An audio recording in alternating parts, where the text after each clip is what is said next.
by that. Doing all my friends Yeah. there and people that. Please join me. Pledge of allegiance. Come on. Yeah. That's what it is. Social life. I pledge Pledge allegiance. allegiance to the flag of the United States of America And to the republic for which it stands, one nation, under God, indivisible, with liberty and justice for all. Call the roll, please. Mayor Bailey, Here. Mr. Bateman, Mr. Blair, here. Mr. Hart, Here. Mr. Ori, Here. Vice Mayor Phelps, Yes, here. Mr. Ping. Welcome, everyone. With us tonight, we have our Director of Finance, Mark Medler, Assistant City Manager, Corey Wright, Misty Clark, the Clerk of Council, City Manager, Dave Kennedy, City Solicitor, Joe Braun, Chief of Police, Michael Gabrielson, our Public Works Director, Scott Wisby, former Council Member, Todd Osborne and Pat Mays, and former Mayor, Vice Mayor, and Council Member, Rob Weisgerber. I think I've got everybody. Welcome, everyone. All right, so first, let's have Sean Hartness and Scott and meet me at the podium. So I just wanted to give everybody a quick rundown of what sort of got us to this position. And then Corey, who's had the pleasure of working with Sean for a little while, just wants to give you a little bit of background.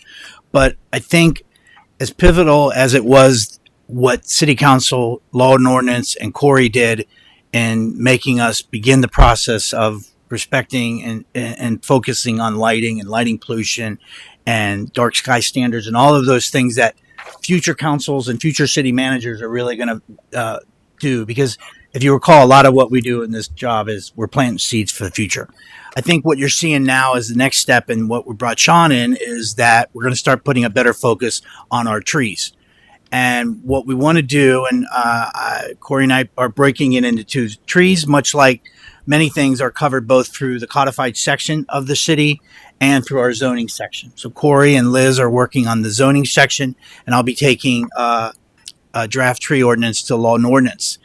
And what we're doing here is that we're saying that we want to put an emphasis on our tree canopy, on all the goods that trees do, and have a little more control over what happens in our right-of-ways. And then from Corey's Avenue, a little bit more control on what goes in as part of development, and what is our ability to come back 6 months from now, a year from now, and say, nah, that's not it. That's not it. Replace it. And not for single family homes, but residential developments, meaning entry. We have a lot of commercial. I'll give you two good examples where I think we've failed, where we could have done better.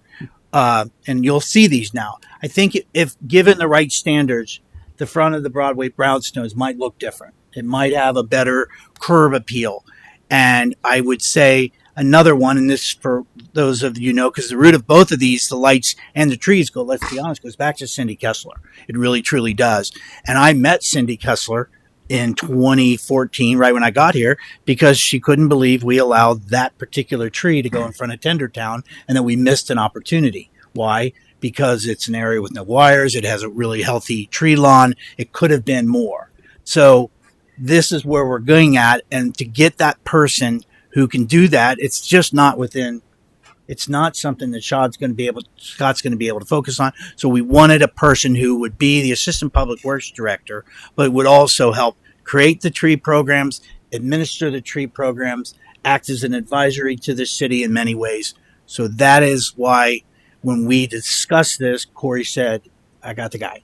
And I got a chance to meet him and go out, and barely got my menu when I knew he was the right person. But I want to turn over that to Corey real quick, who's had the pleasure of working with Sean for many years. I was just trying to set the tone for what got us to here. Corey? Thank you, Mr. Kennedy. So I've had the pleasure of working with Sean Hartness for I go back to 2006, and I came here in 2022. So almost 16 years in total. And Mr. Hartness brings with him more than 30 years of public works service experience, project management. I can't say enough good things about Mr. Hartness. He is a fine public servant and an even finer human being. And I will tell you that as Mr. Kennedy indicated, project management is really his forte in that. And I can't think of anybody better to build a program from the ground up, such as this, and to assist us in the delivery of our day-to-day functions. on that. Coming from Union Township, Mr. Hartness started in the cemetery after the cemetery's namesake, started in the Clarence E. Combs Mount Moriah Cemetery, and quickly grew to take the sexton position. So that's the person in charge of the cemetery. And from that facility was really for us in my prior life, a park in and of itself. It was really a crown jewel for the township. And so Mr. Hartness saw that and saw the growth of that, and was able to improve that. And then, we were so impressed that we were able to promote him in 2009 to the assistant. And it was from day one the right decision. Mr. Hartness continued to overperform in that regard. And he helped lead the team to make Union Township the first nationally accredited township in public works, police, and fire, specifically in his function for public works. We had already achieved fire and police, but he led the charge on the APWA accreditation process, and then successfully managed the reaccreditation of that through multiple periods. Just a real pleasure, and I think that Sean will do a great job for us. The attention to detail, really, making sure the project is delivered on time, within the budget, and making sure that it is of substantial quality, something that we can be proud of. So I welcome Mr. Hartness to the city. This is a wonderful place, as I've said. I was thrilled to be able to come here, and I think he will be a great addition to our team.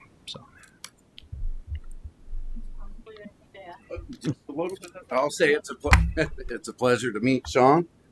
It's a pleasure to have him to our team, and it's weird to say this, but we have a combined togetherness of over 60 years. So, yikes. Yeah. Get out your walker. All right. Well, we're excited about this program. When Cindy brought it to us, I think all of council very much enthusiastically endorsed it. So we're glad to have you here. All right. You ready? You want to hold on to that? Ready. Okay. Raise your right hand. I state your name.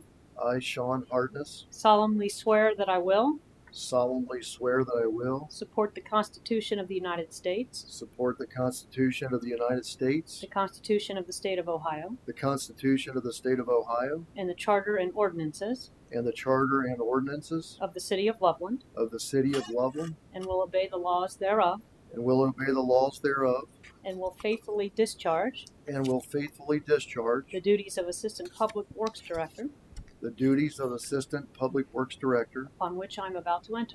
upon which I am about to enter. Congratulations.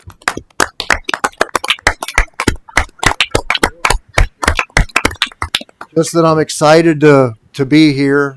This is my second week, and I'm just excited. And Scott seems like a wonderful person, and I just look forward to being a part of the team. Thank you. Walk along the front and shake Sure. his hand. Sure. Then we'll do a picture. Yes or no? Do a picture. Oh, Yeah. I thought you said. Do a picture. We love pictures.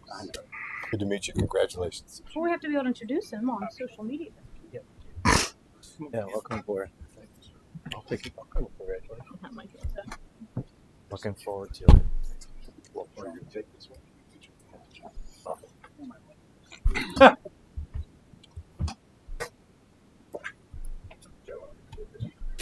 Yeah, it's okay. I was talking. Not very nice to meet you.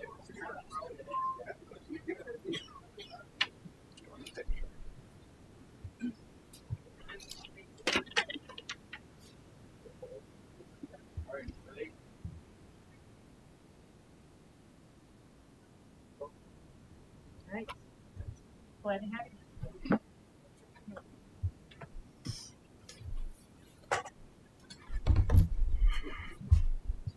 I tried to zoom out so I could You would have got me like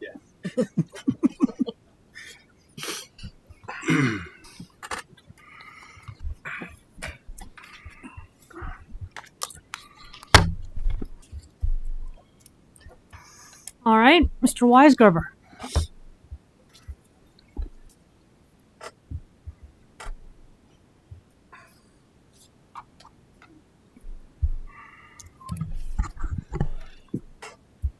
Rob Weisgerber, 240 East Loveland Avenue.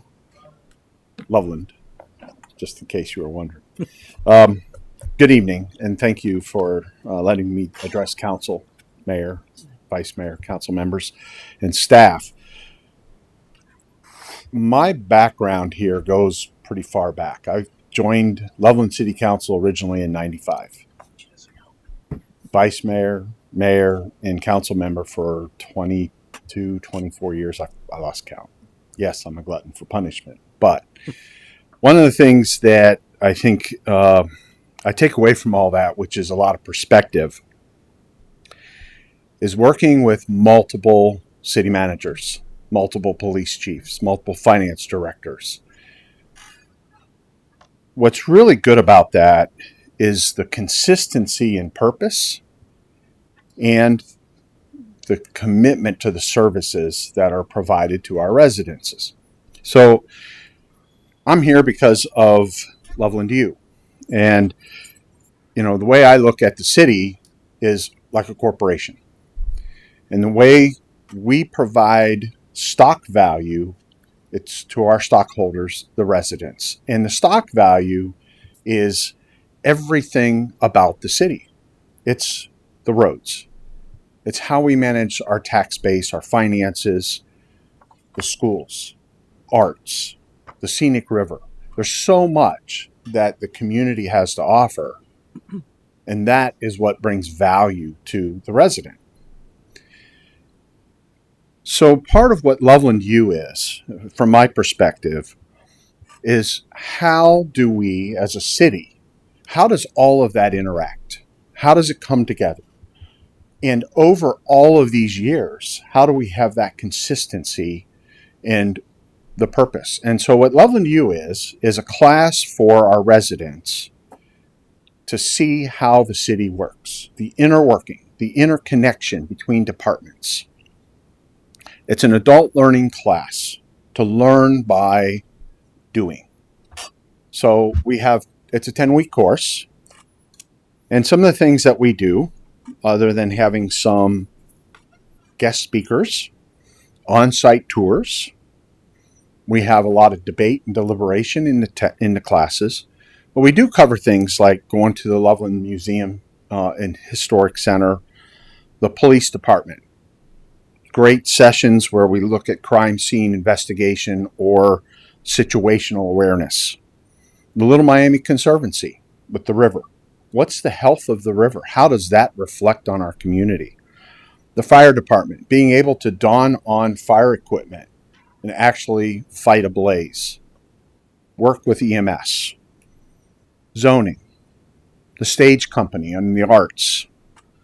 We do have finance in a mock council meeting. Our schools. Public works, the roads, water system. There's so much that is brought to bear for our residents, but yet most residents don't really see it. They know they get the service. So what the class is about is helping the residents see what we do as a city, how we provide that. So the class is going to start in September 6th. And so we're still taking applications. Our deadline is nearing the end of the month. I don't remember exactly the date, Misty, but so I'm encouraging residents to sign up so that when we have a session, we can have things with Mr. Wright. And I kind of pre-warned him I was going to ask him a question. But for instance, we could have a debate on if we were doing a city project like redoing the railroad tracks, why doesn't the asphalt go as far across as it might appear it should? Mr. Wright would be able to help you plan that and answer it. Mr. Wright, if you would like to address it, but just as an example. So with that particular crossing, number one, the expediency of that and being able to address that in a short window and to affect that repair.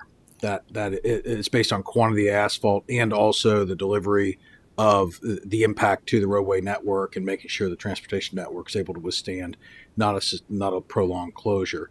The other component of that is the resurfacing element that you have to plan into that may accompany future utility upgrades in that immediate vicinity. So I appreciate that. And that's a perfect example why I asked Mr. Wright the question that said, in the class, this could be a problem that you as a class member and fellow class members would have to solve, right? Here is something that as a project we have to do for the city. What are the considerations that have to go into that versus being able to sit here in council chambers, watch it on TV or cable, and just assume that those dots are getting connected. Class is here. There's flyers in the back. If you have any questions, I'll be here after the meeting. Please feel free to ask, but I'm encouraging folks to sign up, and let's go have some fun. Chief's been through it and others, so I'd encourage you to sign up if you haven't been through. Thank you very much. Thank you, Rob. And last year, we lost the original executive director sort of abruptly, and Rob stepped in and did a great job. Everybody that went through that class just had nothing but glowing reviews. So you do a great job at it. Thank you. Thanks, everyone. Thank you. I don't mean to pronounce this name wrong if I am. Justin Bedex? Bedex? Bedox? Or is it just... I'm not Justin. Well, then who cares? It's not even My here. name's Molly Conley. Justin is sick tonight, so I am the director Welcome. of Warren County Soil and Water Conservation District. So thank you for a few minutes here on your agenda and your willingness to listen here. I am here to invite you all to float the river. I know we just heard a couple things about the Little Miami River. It's a great asset to this community and this town. It's 111 miles stretching through 5 different counties.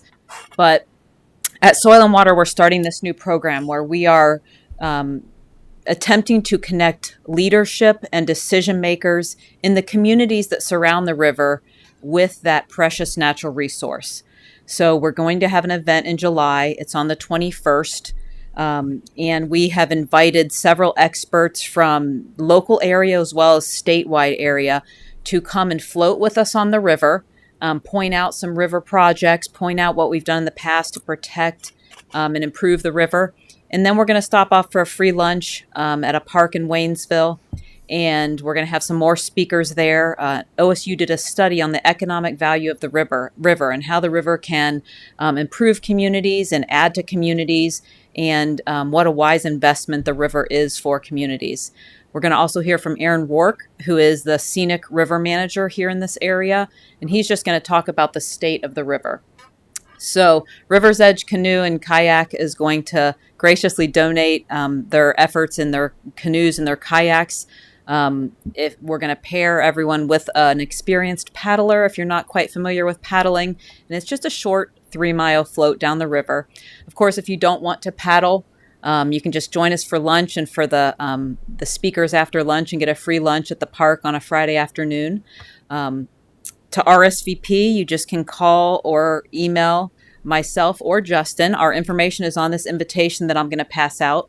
I have to apologize. I was at this Morrow Council meeting just before this, and they bled me of all the invites. So I'm going to have to bring some down here later this week so that you can distribute them to all. I only have about 5 left for this evening. So I'd like to pass those out if you don't mind. And I guess, does anyone have any questions before I walk away from the podium? Any questions? Yes, Vice Mayor. What would be the hours on the 21st? So 8:30 is where we're going to start. And it'll probably last till about 1:30, a little after lunchtime. Thank you. Mm-hmm. Any other questions? Remember, thank you for being here. Appreciate it. Yeah, I'll drop more off this week for everyone. Thank you so much for your time. Thank you. All right, open forum, Sharon Newman.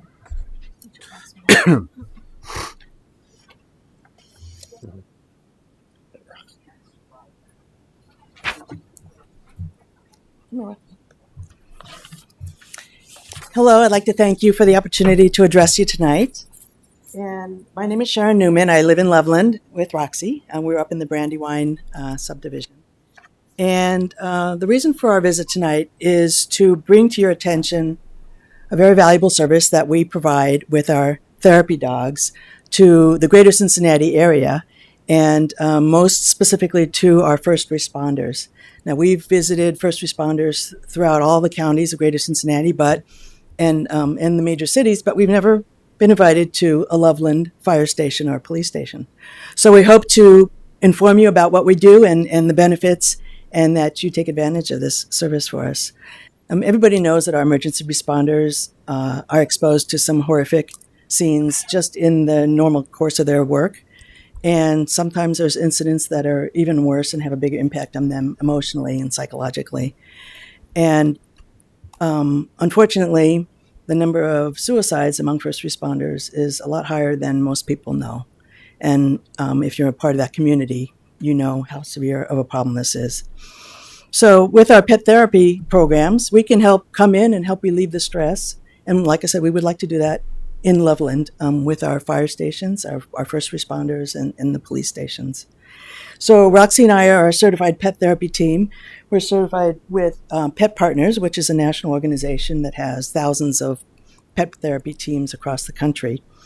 And we provide emotional support and a lot of different levels at nursing homes, assisted living facilities, and then also with first responders like I described. We are also certified as an animal-assisted crisis response team, which is AACR, and that designation allows us to be deployed. We're on call 24/7 to be deployed to give assistance at a variety of situations. We could be called to the Red Cross shelter after a tornado like we had in Goshen last year to help the citizens there, or at a police station, a 911 center, if something really horrible happened there.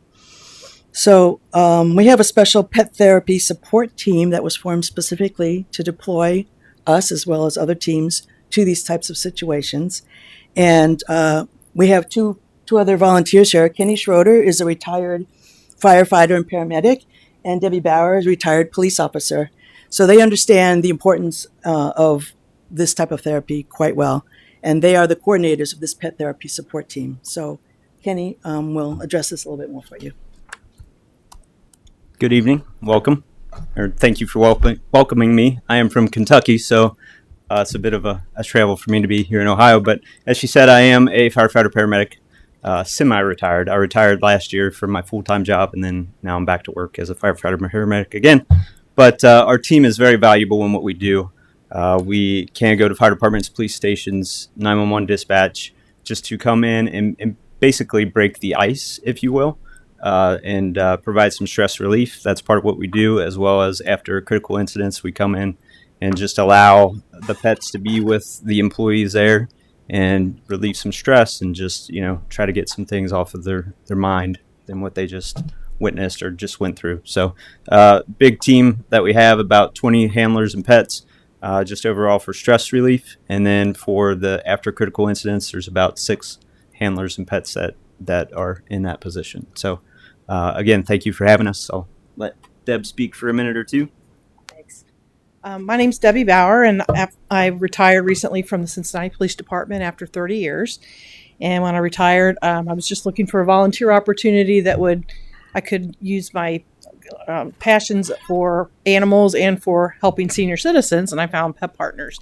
And then another benefit, once I got to know them, is that we were doing this first responder work. So I don't have an animal right now that's qualified, but I do a lot of administrative work for them and go to the firehouses, and we'd like to get more invites to like police departments and that kind of thing too, and 911 operations, because it's really very helpful stress relief for dispatchers, cops, civilians, all that. So that's it.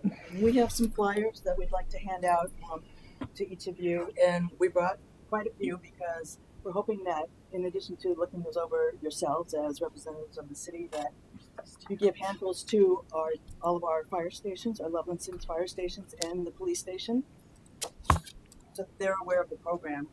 Information on the brown one about the support team on how to request visits from our pet therapy teams. Anybody have any questions? I'd just like to observe that this is a tremendously valuable service that you provide. Who doesn't love dogs? And I can think of more than one instance where your services would have been very useful in a city council meeting. So thank you very much. Thank you for coming. I mean, it's a wonderful service you provide. Thank you for coming and sharing it with us. you know, we've as an AACR team member, Roxy and I have been on several visits already, fortunately, and I think it helps. When you pet an animal, your body uses serotonin and it's sort of naturally relaxing to you. So it's been proven to provide a lot of relief. All right. Well, thank you. Thank you for what you do. Thank you. All right. Next is minutes from the May 23rd meeting. Are there any changes, additions to those minutes? Move to approve. Second. Call the roll, please. Mr. Bateman? Yes. Mr. Blair? Yes. Mr. Hart? Yes. Mr. Ori? Yes. Vice Mayor Phelps? Yes. Mr. Ping? Yes. Mayor Bailey? Yes. Carries 7-0. And you're welcome to stay, but don't feel like you have to. We will understand. All right, Mr. Wright. Thank you, Mayor. So first item this evening is a resolution which would authorize city manager execute a proposal with covert screening systems and cityscapes for the purchase of a decorative recycling enclosure as part of EPA community and litter grant, recycle grant. So what is this? This is a decorative recycle closure. It's the largest component of a community and litter recycle grant. Last year, the city was approached by the Loveland Sustainability Council about how do we continue to advance recycling initiatives in the city. As we know, they're very engaged in that. And so, what did we do? We have been able to add some of the decorative dual-use trash cans to promote that, and then also looking at the North recycling compactor. We've added some signage to address illegal dumping and things like that. But the grant the EPA actually provides, and they encourage multi-component projects to further expand that. So with that, we wanted to increase recycling awareness, expand opportunities in the downtown, particularly on the southern side, address illegal dumping, and promote awareness of illegal dumping activities. With that, put the grant in. The funding is not it's a little deceptive when you put the grant together. They say it's 75-25, but it's they calculate the 25% local match a little differently. It actually benefits the city a little bit more. It breaks out a little bit more like 80-20. This enclosure, when we talked to them about a recycling enclosure, we said we can't just put a dumpster in the Linda Cox parking lot. We have to have an enclosure. We have to have it proper. That's a very prominent area, and we need to enhance downtown and promote delivery of that. So with that, we are proposing the covert enclosure will be $37,360.43 after the EPA match or EPA grant is applied. The city's out of pocket for the enclosure itself will be about $7,460. The total project, once we take in the full grant, which was a little over $62,000, the total out of pocket's a little over right around $12,500 total, all in. That's the concrete pad, decorative bollards, decorative security cameras to monitor both the north enclosure and the south enclosure, and the actual enclosure itself. So there's a couple pictures of the enclosure. I think we mulled that over, kind of a wood look with a powder coated appearance, and it bolts right to the slab. So I think it'll be a good improvement. It'll expand our recycling initiative and efforts, and I think it's consistent with the with the Hamilton County adopted solid waste plan that we just saw last month, and would recommend that council adopt the proposed legislation so we can take advantage of this grant. All right. Any comments or questions, Mr. Bateman? Yeah, I just wanted to thank Assistant City Manager for the explanation and commend the progress made on recycling options in the downtown. I just have a couple of questions about this particular enclosure and the dumpster. How will it be? What's the frequency that it will be? Will it be emptied? Will it be replaced? What do you foresee in terms of the schedule or the frequency for picking it up? Initially, really, it's going to be based on demand. So I would guess that we would probably schedule initially a couple pickups a week, and it's going to really depend on volume. Of course, when you first install it, I don't think maybe one time a week will be sufficient, but generally, I think that particularly with our trash enclosures, I think we're at 3 or 4 days a week at our regular trash enclosures. this isn't a compactor. This is obviously kind of the first step toward that. So, if it's being utilized, I would hope that, we're probably 2 to 3 days a week would be Okay, so average. the other question around that is, so is that a truck that's going to be well versed with our clearance issues around Railroad Avenue? And Yes, we would make sure that the Rumpke folks know that they need to come in from Carl Brown from the 48 side and then turn around in the Linda Cox parking lot and then leave that way. And hopefully they do that one before they come to the north side to handle that. So. Okay, and so assuming that they would be able to make that pickup just by going in the Cox parking lot and just pulling up to the side like they would a bin or something like that. Yes, so the enclosure itself, the pad is actually designed to be larger than the enclosure so that there's concrete underneath of it for servicing, because when the trucks pick those up, they'll forklift and they'll damage the pavement. So that's why the slab's much larger than the actual enclosure. Another cool thing about this specific enclosure is it's modular in that if it becomes successful, you can expand it with additional panels for that. Yeah. So. Okay. Thank you very much. Vice Mayor? So the dumpster is something, is that going to be provided by Rumpke? Yes, Rumpke. Rumpke This furnishes. is just the enclosure. Yes, sir. Okay. Yes. Do we lose any parking spots? We'll lose two. We'll lose 2 parking spots, but they're kind of in an obscure spot, and we picked a spot generally that takes advantage of existing vegetation over there, so that it's sort of close to the entrance, sort of close to the connections to the bike trail, so that the businesses, in case they have recycling carts or things like that, that they can wheel them down onto the trail and get to them instead of lugging bags there or whatever. Generally, you want to try and promote. A lot of places will have a cart that they'll transport their box material with. And the other thing too, some people will transport them in vehicles, and you want to be able to get them where the vehicle can easily park, load, unload, not create an obstruction to that general flow of the traffic. So would the users be the businesses and general public? The intent would be primarily businesses, but I would imagine that there are some residents downtown. I know that, I don't know that all of our residents have, I haven't driven around and see if they have residential recycling bins at the brownstones or whatever, but I mean, certainly they could. I don't think what we're really monitoring is we don't want people throwing trash or illegal dumping of like mattresses or furniture or things in a recycling. That's really what you don't want.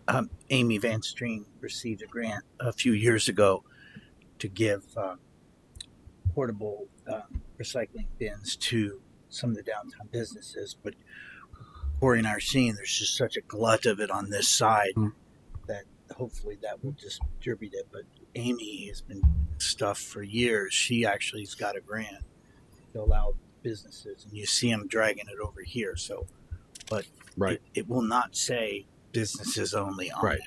With the goal is to encourage, we estimate, I'm not sure how much tonnage it would be, but a couple hundred tons a year probably in recycling would be, I think that's what we put in the grant, just based on number of pickups and things like that. Last question would be, would this help the farmers market?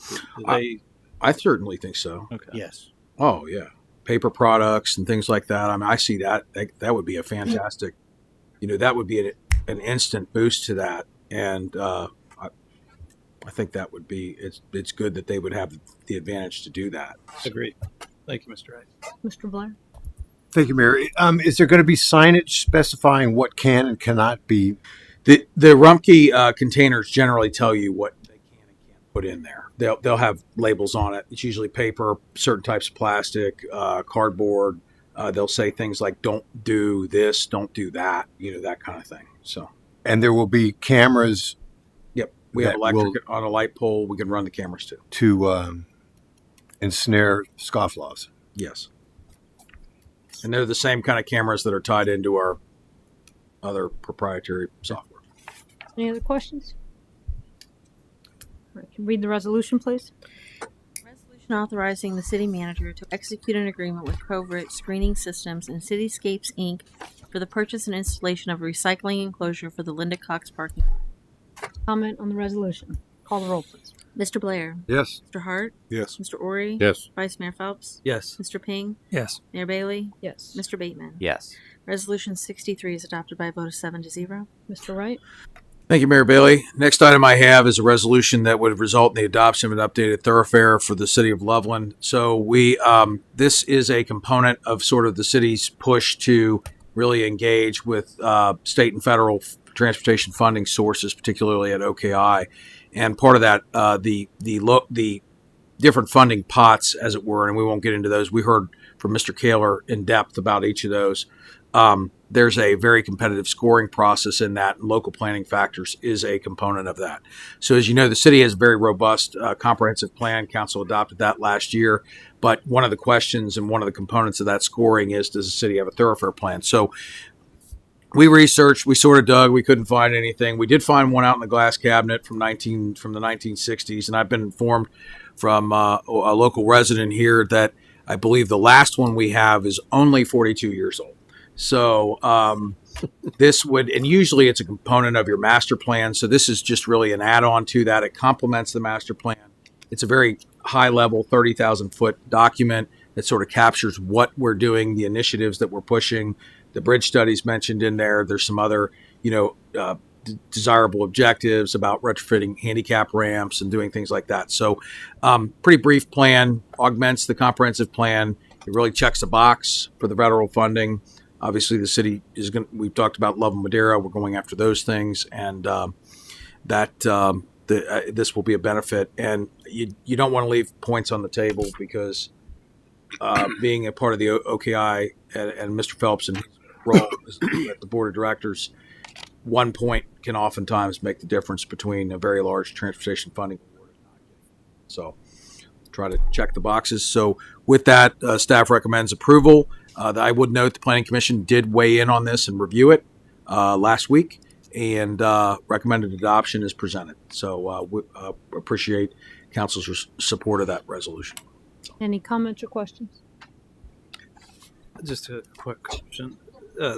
The plan, I think, was attached, or you can click on it, at least in the packet. Yes, sir. So was that done by Choice One? Yes, they helped us with that. And we didn't have to expend any money for that? We spent it. It was a nominal fee just in the map preparation and the text document, and then also pulling together with Cindy Kloppenstein and myself, contributing to that to make sure that our current and future initiatives and projects were recognized on that. So, any other questions or comments? Read the resolution, please. Resolution adopting the City of Loveland Thoroughfare Plan. Any comment on the resolution? Call the roll, please. Mr. Hart. Yes. Mr. Ori. Yes. Vice Mayor Phelps. Yes. Mr. Ping. Yes. Mayor Bailey. Yes. Mr. Bateman. Yes. Mr. Blair. Yes. Resolution 64 is adopted by a vote of 7-0. Mr. Kennedy. This memo accompanies two separate resolutions. One is they're both related to the city's sale of property deemed no longer needed for public purposes via online sales. Typically, either very end of this each year, or the very beginning, I typically bring forth legislation where we declare which online websites the city will use.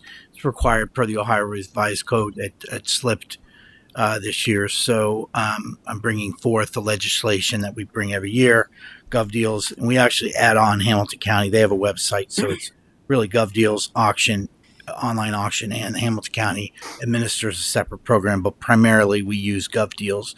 And with that, also, there's been a push. I think it's pretty obvious that the city is focused on a lot of their effort on the Public Works campus, the new building, getting ready. Mid-July, the entire campus will be repaved. That brought forth a push to try to remove and dispose of some equipment. Per the city's disposal policy 7.02, any item over $1,000 needs to come forth to City Council. So of the items that we're disposing of, those that meet that threshold, I need to bring forth to you. So there's actually 7 items that we feel have a value of $1,000 or more. Whether or not that's actually what they get when the online sales is to be determined. One little side item is that Kevin Corbett has largely done this for the entire city, and he will be actually training Sean to do it. So that my hope is that will allow Public Works to dispose of more and more items, because let's be honest, it needs quite a bit of a cleaning, and this will hopefully do it. So Sean will be learning through Kevin, and we'll take it from there. So these items are in a separate resolution. Joe's standard rule, 2 items, can't have 2 items on one legislation. So that's pretty much it. These are these are all items that we no longer need.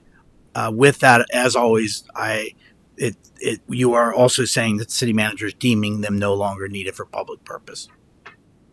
Just a bit of a house cleaning and getting rid of some stuff. And I did want to add in there, because I think that it's money that we don't typically budget for.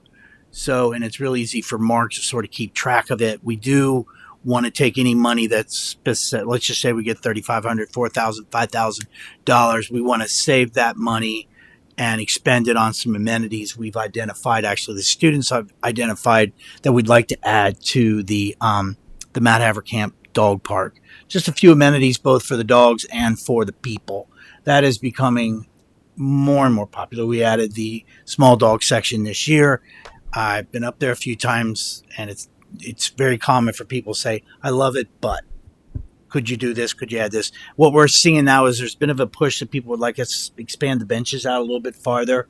There's a couple pretty cool amenities that would be for the dogs. It's not something we really budgeted for, so we're going to take all the revenue from these items and specifically, like to the penny, spend them on some niceties for the dogs and for the dog park. So it's just a side item. It just allows us to go off budget a little bit this year. Any comments or questions? Vice Mayor. Did I hear you say 7 items? Because I'm only there's actually 2 ZD 23 diesel mowers. Number 3, there's actually 2 of them. Gotcha. Anyone else? All right, go ahead and read the first resolution. Resolution declaring intent to conduct internet auctions for the sale of unneeded, obsolete, unfit city personal property effective January 1st, 2023 through December 31st, 2023. Any comment on the resolution? Call the roll, please. Mr. Ori? Yes. Vice Mayor Phelps? Yes. Mr. Ping? Yes. Mayor Bailey? Yes. Mr. Bateman? Yes. Blair? Yes. Mr. Hart? Yes. Resolution 65 is adopted by a vote of 7-0.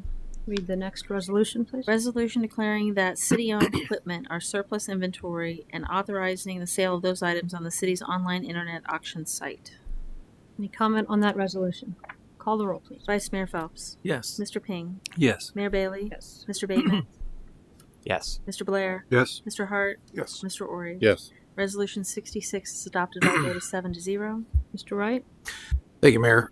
So we have the first read of an ordinance that would assess the road widening costs to the Highland Street residences. This would affix an assessment beginning in tax year 2024, which is collected in 2025 through tax year 2033, levy an assessment on these 9 parcels for the road widening cost as part of that project. So in February of 2022, the city council memorialized its intent to assess this to the developer. At that time, there were 18. Now that project has been reduced due to some stormwater concerns and some other things, market conditions. So now we're at 9 lots. The 9 lots have now been platted. The parcel numbers exist. So now is the time to go ahead and affix those costs and levy those for future years. So with that, the total assessment will be $241.67 per parcel per year for a period of 10 years. That will result in the city recouping its full cost of the road widening component. The city did absorb the resurfacing component, and that was referenced in the memorandum per city manager's memorandum to council in February of last year. So again, tax years are a little different. Tax years collected the following year. It's always a year behind in that. So collections will start in 2034 since the parcels did not exist as of 1/1 of this year. So the first year that they exist will be next year. So those will accrue. With that, upon successful adoption of the ordinance with 2 reads, package that up, send it to the Hamilton County Auditor toward the end of this year, and get that ready to go. So like I said, first read, we'll see it again in 2 weeks and go from there. All right. Any comments or questions? Vice Mayor? Just the road widening would be necessary whether it was 9 units or 18, correct? Correct. It was, the road was deficient, and during the design review process, we have different agencies look at that. The fire department looked at it and identified that the road needed to be widened to accommodate emergency vehicles and to accommodate the proposed development. So yeah, We widened it last year. Yeah. Already been. Any other questions? All right. Go ahead and read the ordinance.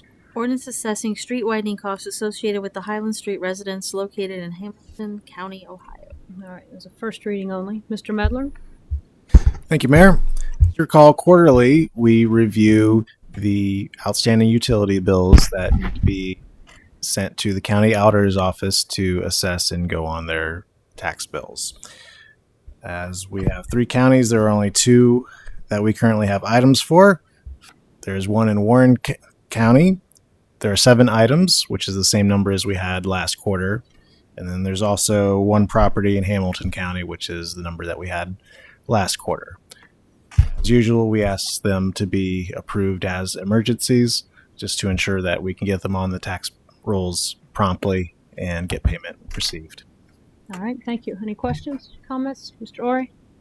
Mr. Medler, I notice again there's the same names on some of these. I assume that the tax bill or the water bills, utility bills, include some late fees that are also assessed. There are late fees that go on to these, and a lot of the bills that you'll see them from quarter to quarter has to do with the property, the ownership. There might be some issues, whether there's somebody that has passed away and there's some ownership issues in the courts that just haven't been resolved yet, which is why they keep going. There's one in particular that's on there every time. So I'm just making sure that if we're going about our business, that we're covering our costs. Correct. Yes. Any other questions? Read the first ordinance, please. Ordinance assessing liens for unpaid utility bills on property in Warren County owed to the city of Loveland, declaring an emergency. Any questions on that ordinance? Call the roll, please. Mr. Ping? Yes. Mayor Bailey? Yes. Mr. Bateman? Yes. Mr. Blair? Yes. Mr. Hart? Yes. Mr. Ori? Yes. Vice Mayor Phelps? Yes. Ordinance 67 is adopted by a vote of 7-0. Read the next ordinance. Ordinance assessing liens for unpaid utility bills on property in Hamilton County owed to the city of Loveland and declaring an emergency. Any comment on that ordinance? Call the roll, please. Mayor Bailey? Yes. Mr. Bateman? Yes. Mr. Blair? Yes. Mr. Hart? Yes. Mr. Ori? Yes. Vice Mayor Phelps? Mr. Ping? Yes. Ordinance 68 is adopted by a vote of 7-0. All right. Misty? Yes, there's a special election this August, on August 8th, which falls on a city council meeting night. I polled council about adjusting that meeting schedule, and it was decided that we would move our meetings to, both meetings actually, move them to the August 15th and August 29th. I know the memo says 28th, that's an error. So it's just moving both meetings back 1 week, so we don't have any back-to-back meetings, and it works out really well because there's an extra week that month. So if council still wants to do this, we'd need a motion to move our August meeting dates to August 15th and August 29th. So moved. Second. Call the roll, please. Mr. Bateman? Yes. Mr. Blair? Yes. Mr. Hart? Yes. Mr. Ori? Yes. Vice Mayor Phelps? Yes. Mr. Ping? Yes. Mayor Bailey? Yes. Motion carries 7-0. All right. Is not on the agenda, but Mr. Braun has an item he wishes to discuss. Thank you, Mayor. I wanted to make council aware of the fact that the city was contacted by some attorneys that are involved in some litigation involving water plants across the country. And Loveland was identified because there was testing done by the EPA to determine, and I should point out the litigation's been going on for about 6 years, and there's an MDL that's based in South Carolina that's arisen from it. But essentially, I'm sorry, what? There's a MDL litigation, meaning that there's a multi-district litigation where all the cases are combined together. And it relates to contaminations that show up occasionally in our water. And the city of Loveland is not unique in this case. There's over 300 communities across the country that are currently facing these contaminants that are showing up in their water system. In our region, there's 4 or 5 local governments who were identified as communities that these contaminants were showing up in their water plant. Loveland is one of them. The city of Milford is another one. The city of Indian Hill, Blue Ash. There's several in the area. There's a common theme in that they run down the Little Miami River. We were contacted, and the city manager and myself made the decision that the city of Loveland would participate and lend the city to participate in the national litigation by retaining legal counsel to essentially file an action to protect the city's interests. So should there be a resolution to this, we would be able to participate in that and ultimately receive some funds that will be used to add to our water plant scrubbers or filters so that in the future we don't have this contamination problem should it arise or should it continue. So what I'm asking council to do is to pass a motion to ratify the city's participation in the filing of an action in order to participate in the MDL action as part of this water contamination matter that affects our water plant. I can also tell you that, again, it's not unique to us as a city. It's something that's all over. But after consulting with the city manager, we decided that ultimately it may be that OEPA and EPA will have grants and things like that for us to participate in order to help remedy this problem in the future. But if we can participate in this litigation and get some relief right now, we would rather do that and not be left behind. I can also tell you that the same group of attorneys that we retained filed an action on behalf of the city of Milford at the same time, and there are some other communities that are also getting ready to file this. So I'm asking for a ratification motion to ratify that decision by the city manager to participate in that national action.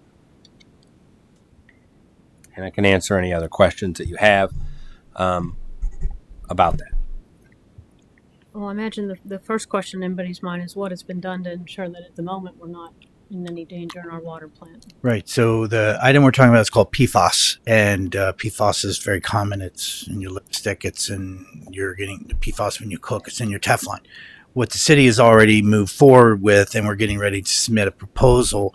The amount of funding that will be available for across the country for water plants is what the city is already beginning to position themselves for. We met with Burgess and Nyepel is pretty much an engineering firm that we felt very comfortable with because of their expertise in water systems, and they've submitted us a proposal for what it will take to make modifications to our plant to eliminate the PFAS.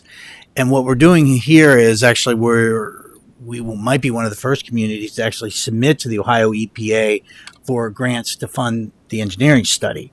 I will tell you that at the time that we will be making modifications to the water system, as will plants all over the place be doing, we will also, that it is beginning to show that it may be a good time for the city to add some components that may soften our water.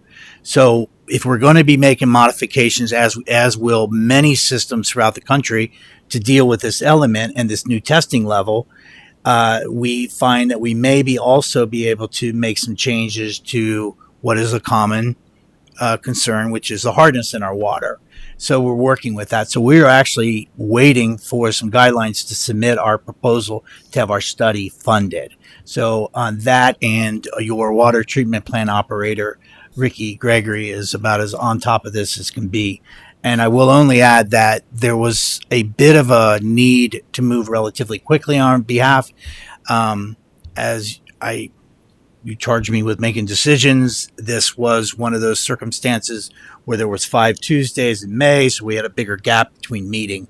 And I did feel like, given the process, given the need to not only line up EPA funding, but potential funding that may result from this litigation, it was in the best case for the city to move forward and execute the agreement.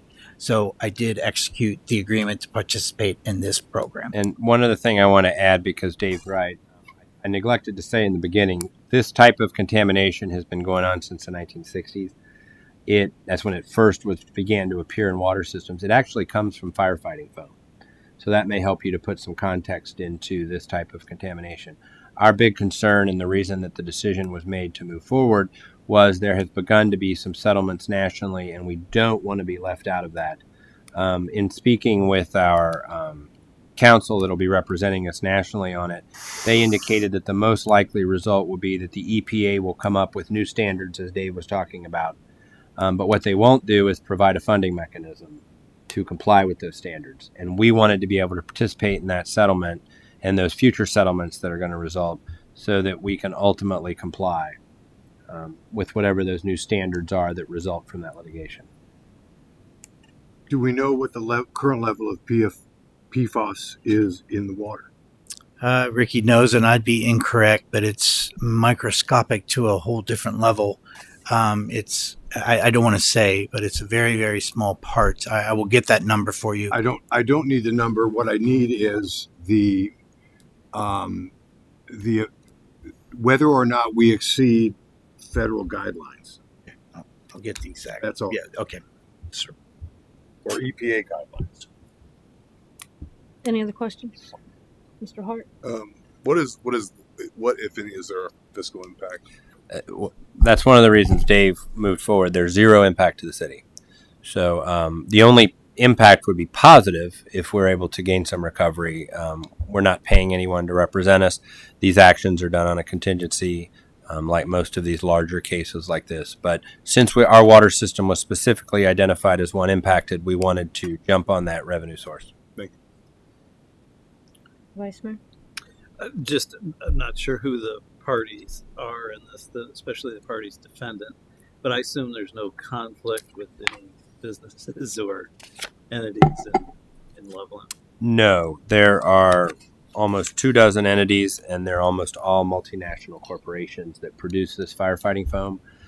Some of them are in bankruptcy, and others are larger, like 3M and Chubb and some of those entities. But they are large producers of chemicals that at one time produced this firefighting foam, and it's just impacting water all over the country. But as Dave said, we want to be on top of not only a protocol, but a means to pay for the protocol.